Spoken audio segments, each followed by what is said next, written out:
Muat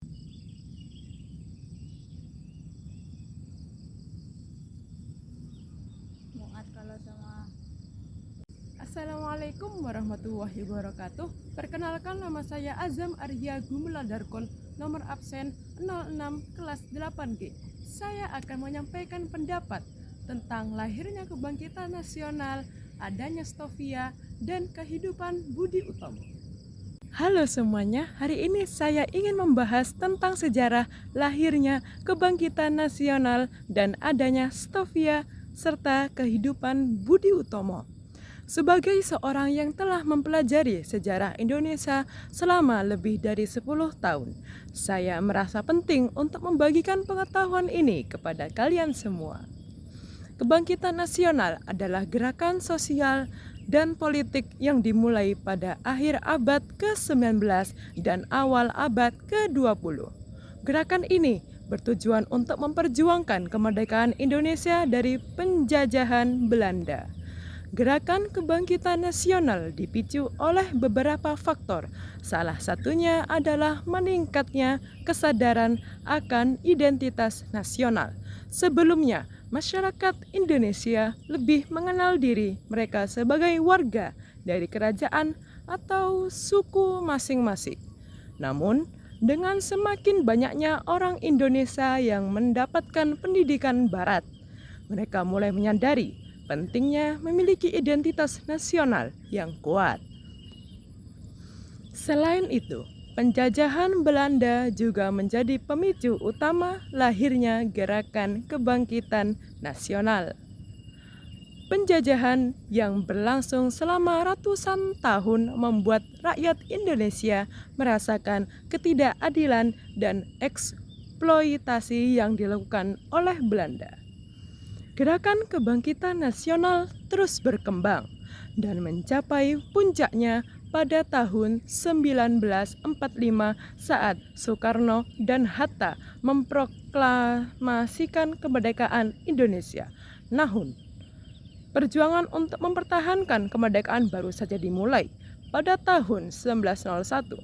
Belanda mendirikan sebuah sekolah kedokteran di Jakarta yang diberi nama Stovia, School tot Opleiding Men van Industrie Artsen. Sekolah ini didirikan untuk melatih dokter-dokter pribumi yang akan melayani masyarakat pribumi di Hindia Belanda.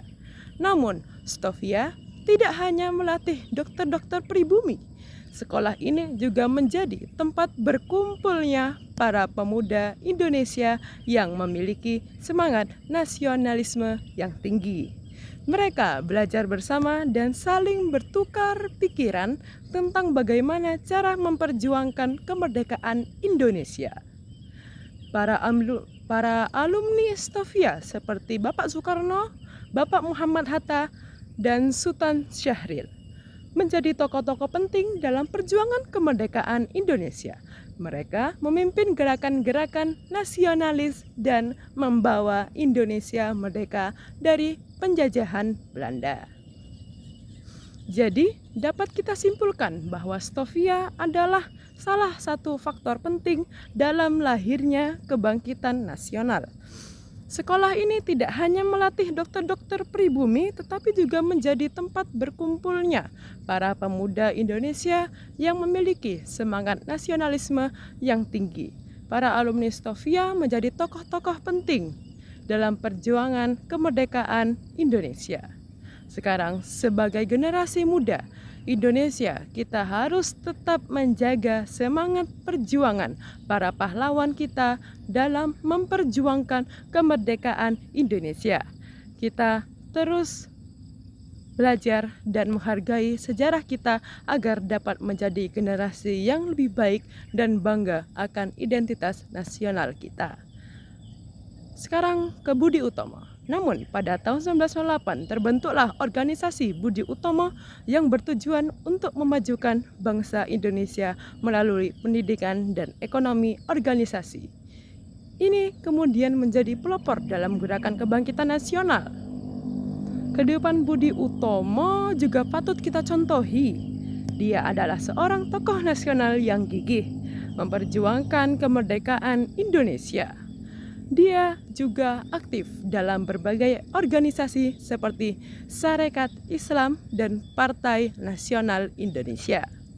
Itulah sedikit ulasan tentang sejarah lahirnya Kebangkitan Nasional dan adanya Stovia dan kehidupan Budi Utomo. Semoga bisa bermanfaat untuk kalian semua. Terima kasih sudah menonton.